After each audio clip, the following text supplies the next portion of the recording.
भाजपा अपने पराक्रम से जो जीतेगी जीतेगी, बाकी आप लोगों के अखंड योगदान से भी जीतती है।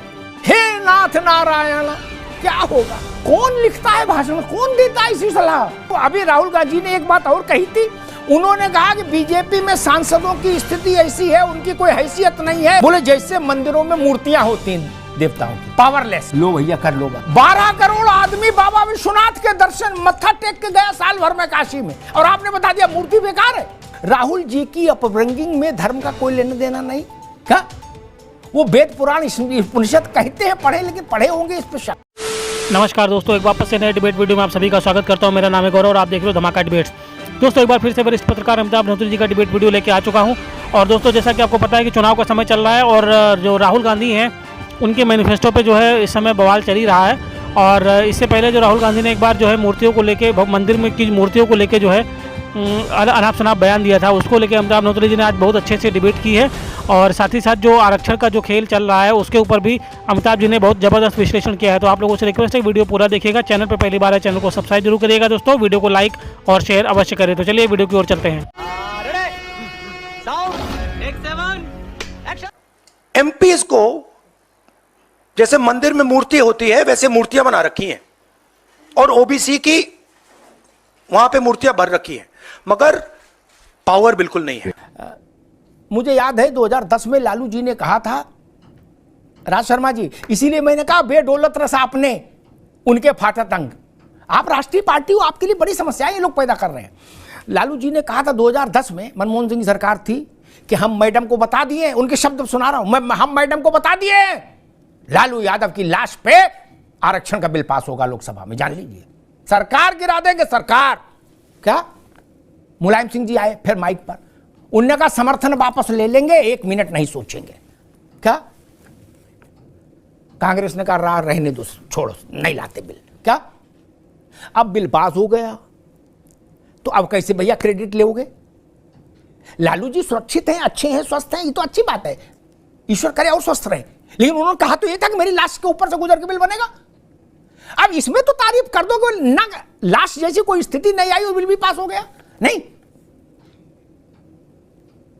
और सुन लो महाराज, और सुन लो, स्वामी प्रसाद मौर्य, उदयनिधि स्टालिन, महिलाओं के आरक्षण में मुस्लिम महिलाओं के लिए कोटा, ये सब चीजें ऐसी हैं राज शर्मा जी, ये कोरोना वायरस जैसी आपको तंग करती रहेंगी। कश्मीर से कन्याकुमारी, असम से गुजरात तक, जहां जाओगे यही पूछा जाएगा कि भाई उस पर क्या कहेंगे। आरजेडी के चंद्रशेखर ने कहा है कि रामायण फर्जी है, उसका जवाब दे के निपटोगे। अगली जगह जाओगे प्रेस कॉन्फ्रेंस करने, लोग पूछेंगे भाई साहब स्वामी प्रसाद मौर्य ने कहा कि हिंदू का मतलब चोर और फर्जी, जवाब दो। वो आपके गठबंधन के बड़े नेता हैं। क्या कर राज बाबू, कैसे निभेगा मामला, बताओ। कि जो हमारा इंडिया का गठबंधन बना है वो कुछ शर्तों के संग बना हुआ है, कुछ अलग भी हैं। जैसे कि आप स्टालिन की बात कर रहे हैं, वो लोग वैसे भी सनातन धर्म को कभी उन्होंने अपना नहीं माना, वैसे ही एआईडीएमके माने ना तो गाली थोड़ी देंगे।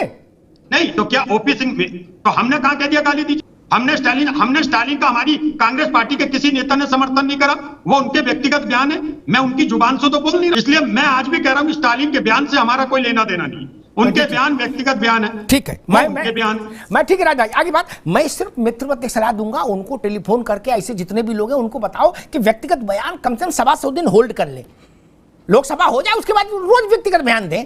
ऐसे बयान देंगे वोटिंग तक बवाल हो जाएगा। आप तो दूध के जले हो फिर भी समझ नहीं रहे हो भाई। 400 से 40 ऐसे ही हो गई, गजब बेइज्जती है।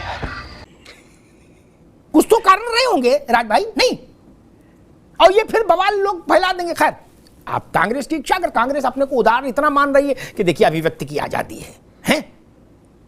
अगर हिंदू को, सनातन को गाली दे देते। और फिर एक चीज मैं कहता हूं,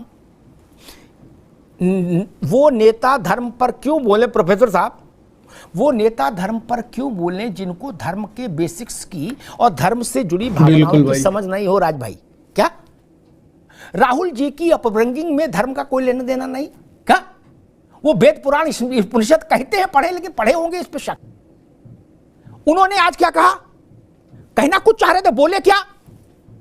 ओपी सिंह की पार्टी की भी शायद ज्यादा निगाह नहीं गई, वो लोग बवाल काट देंगे। क्या उन्होंने कहा कि बीजेपी में सांसदों की स्थिति ऐसी है, उनकी कोई हैसियत नहीं है, कोई उनको पूछ नहीं रहा 2 पैसे का। एक सांसद ने मुझसे कहा कि मेरी कोई हैसियत नहीं, बीजेपी सांसद ने कहा, तो उन्होंने तुलना किसी की, बोले जैसे मंदिरों में मूर्तियां होती हैं देवताओं की, पावरलेस, यूजलेस। क्या लो भैया कर लो बात। 12 करोड़ आदमी बाबा विश्वनाथ के दर्शन मत्था टेक के गया साल भर में काशी में, और आपने बता दिया मूर्ति बेकार है। हे नाथ नारायण, क्या होगा? 7 करोड़ आदमी बांके बिहारी के पांव पूज के गया है 1 साल में। क्या कौन सी किताब पढ़े हो भैया? ये तो बता दो भाई, कौन सा इंटरनेट से क्या खोज के लाए हो, क्या बवाल है, क्या समस्या है? प्रोफेसर साहब, हिंदुस्तान में ये कौन कहने का दुस्साहस कर सकता है? इस देश ने मूर्तियों की रक्षा के लिए प्राण दे दिए। पता ही क्या आपको? ना समझ लोग। औरंगजेब के समय में, अब्दाली के समय में, नादिर शाह के समय में इस देश के हजारों लोगों ने प्राण दे दिए हंसते हंसते मूर्तियों के विग्रह के सम्मान के लिए। और प्रोफेसर साहब एक बात गांठ मान लीजिए, ज्ञान वापी में कुएं में बाबा विश्वनाथ का सेवक, आचार्य, पुजारी शिवलिंग लेकर कूद प्राण दे दिए थे, समुद्र कुएं में समा गया था उस शिवलिंग की सुरक्षा के लिए। आपने कह दिया कि जैसे मूर्तियां होती हैं वैसे मोदी ने अपनी पार्टी में एमपीओ को बना दिया यूजलेस, पावरलेस। ये बोलने की क्या जरूरत है आपको? ऐसा क्यों बोलते हो? तिरुवयूर का मंदिर, उत्तर भारत छोड़ो, दक्षिण का पद्मनाभ का मंदिर, तिरुपति बालाजी, सब जगह मूर्तियां ही हैं मित्र। इस देश का प्राण बसा है मूर्तियों में। आक्रांताओं ने मूर्तियां खंडित की तो आज तक भारत के मन से वो घाव गए नहीं। आपने, आक्रांताओं ने मूर्तियां तोड़ी थी, रामलला के मंदिर को ध्वस्त किया था, 550 साल युद्ध चला, संघर्ष चला और अंत में विजय हुई। यतस् धर्मो ततस् जयो। और अयोध्या में श्री रामलला का भव्य मंदिर बनकर तैयार हो गया। राजनेता ऐसा कैसे कोई बोल सकता है कि पावरलेस होती मूर्तियां? किसी मंगलवार को देश के किसी मोहल्ले में हनुमान जी के मंदिर चले जाइएगा राजबाबू, क्या 100-200 आदमी आरती करता मिलेगा। बनारस चले जाइए, चाहे संकट मोचन, चाहे दुर्गा कुंड, चाहे बाबा विश्वनाथ, आपको पता लग जाएगा मूर्तियों में क्या ताकत है। काशी महाराज से लेके और रिक्शे वाला तक सब लाइन में लगे होते हैं। केदारनाथ, बद्रीनाथ, वैष्णो देवी, मेहंदीपुर बालाजी, सालासर, एक उदाहरण गिनाऊं? मैं 1000 उदाहरण दे सकता हूं। राजनीतिक लड़ाई लड़िए, लेकिन ऐसे उदाहरण मत दीजिए। भाजपा पर 4 आरोप ज्यादा लगाइए, कोई दिक्कत नहीं मुझे। भाजपा डिफेंड करेगी, नहीं कर पाएगी, नुकसान उठाएगी, क्या फर्क पड़ रहा है? ना भाजपा देश है ना कांग्रेस देश है, लेकिन ये मूर्तियां देश का प्राण हैं। जिन घरों में, ओपी सिंह जी, जिन घरों में ठाकुर जी की सेवा होती है, जागृत देह की तरह सेवा होती है कि नहीं होती है? उनका जागरण होता है, स्नान होता है, श्रृंगार होता है, भोग होता है, रात में भोग होता है, आरती होती है, फिर शयन होता है। नहीं, ये भारत की परंपरा है। सोमनाथ से लेके और मल्लिकार्जुन तक, महाकाल तक, कहीं चले जाइए। मथुरा में बाबा द्वारिकाधीश का मंदिर जाके देखिए, जहां बांके बिहारी की दिव्य मूर्ति विराजित है। एक झलक, पर्दा हटता, एक झलक मिलती है राज भाई, हजारों की भीड़ पागल हो जाती है, उन्मत्त हो जाती है और नारा गूंजता है, बोलो द्वारिकाधीश महाराज की जय। क्या ऐसा दृश्य किसी नेता के लिए नहीं होता भारत में? क्या कभी सुना किसी नेता के लिए लोग पागल हो गए? नहीं, वो तो कार्यकर्ता होते, उनको आप लोग रुपया पैसा देके लाते, वो नारे लगा देते क्या, लेकिन वो वहां बोलते हैं। बांके बिहारी चले जाइए, सैकड़ों लोग रोते दिखेंगे मूर्ति के सामने। ये बोलने की क्या जरूरत थी कि मूर्ति बना दिया है, जैसे मंदिर में मूर्ति होती है, आइडल्स। कौन लिखता है भाषण, कौन देता है इसी सलाह? सब लोग मिलकर पहले इसी की खोज करो, कैसे भाषण कौन देता है, बताइए। उदाहरण कौन उनको समझाता है? स्वामी प्रसाद मौर्य की तो समझ में आता है कि चलो उनकी समझ कम हो सकती है मौर्य की। राहुल गांधी देश विदेश घूमे, वो अभी राहुल गांधी ने एक बात और कही थी, प्रोफेसर साहब आप तो प्रोफेसर हो। राहुल जी ने एक बात कही थी कि मैंने वेद, उपनिषद, स्मृतियां, पुराण सब पढ़े।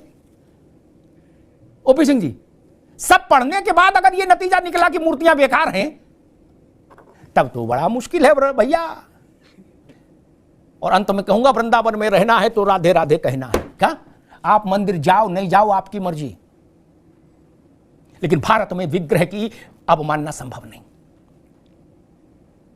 राजेंद्र प्रसाद ने, राज जी, भारत के पहले राष्ट्रपति ने राष्ट्रपति भवन में मंदिर बनवाया, रोज पूजा करते थे। साल में 18 दिन, 9 दिन, एक नवरात्र दूसरी नवरात्र 9 दिन। प्रणब मुखर्जी राष्ट्रपति रहते हुए भी अपने गांव जाते थे, देवी स्थापना करते थे, 9 दिन वहां रहते थे नंगे पांव। भारत में मूर्ति का यह महत्व है। इसीलिए मुझे डर लगता है भाजपा अपने पराक्रम से जो जीतेगी जीतेगी, बाकी आप लोगों के अखंड योगदान से भी जीतती है। अभी तो इनको चेतना नहीं आई। जिस दिन आप जब जी निकलेंगे बाहर और मथुरा में जाके कहेंगे कि बताओ राहुल जी कह रहे मूर्ति में कोई ताकत नहीं, उसका क्या असर होगा? खत्म, bye bye, tata, goodbye, गया। तो दोस्तों वीडियो समाप्त हो चुका है, और अगर यहाँ तक आप लोगों ने वीडियो देखा है तो आप सभी से रिक्वेस्ट है कि चैनल को सब्सक्राइब जरूर करें, साथ ही साथ बेल वाले आइकन को प्रेस करके ऑल पे क्लिक कर लीजिएगा, जैसे जब भी हमारा वीडियो अपलोड होगा उसकी नोटिफिकेशन आपके पास आ जाएगी। तो चलिए वीडियो की बात कर लेते हैं। और दोस्तों आप लोगों ने वीडियो में देखा आज किस तरह से अमिताभ बंधोत्री जी ने राहुल गांधी के जो बयान दिया था कि मंदिरों में जो मूर्तियाँ होती हैं वो मतलब उनमें कोई ताकत नहीं होती, वो यूजलेस हैं। इसको लेकर अमिताभ बंधोत्री जी ने आज अच्छा विश्लेषण किया और जो राहुल गांधी को अच्छे से आईना दिखाया। और साथ ही साथ कांग्रेस पार्टी के प्रवक्ता जो राज शर्मा है उनको भी अमिताभ बंधोत्री जी ने सही से बताया कि इसका जो खामियाजा आपको चुनाव में भुगतना पड़ेगा। तो दोस्तों डिबेट आपको कैसा लगा, अमिताभ बंधोत्री जी का विश्लेषण आपको कैसा लगा, कमेंट करके जरूर बताइए। इसी तरह के वीडियो आपको हमारे चैनल पर आगे भी देखने को मिलते रहेंगे। तो चलिए इस वीडियो को यहीं पर समाप्त करते हैं, मिलते हैं आपको किसी और वीडियो में, तब तक के लिए जय श्री राम।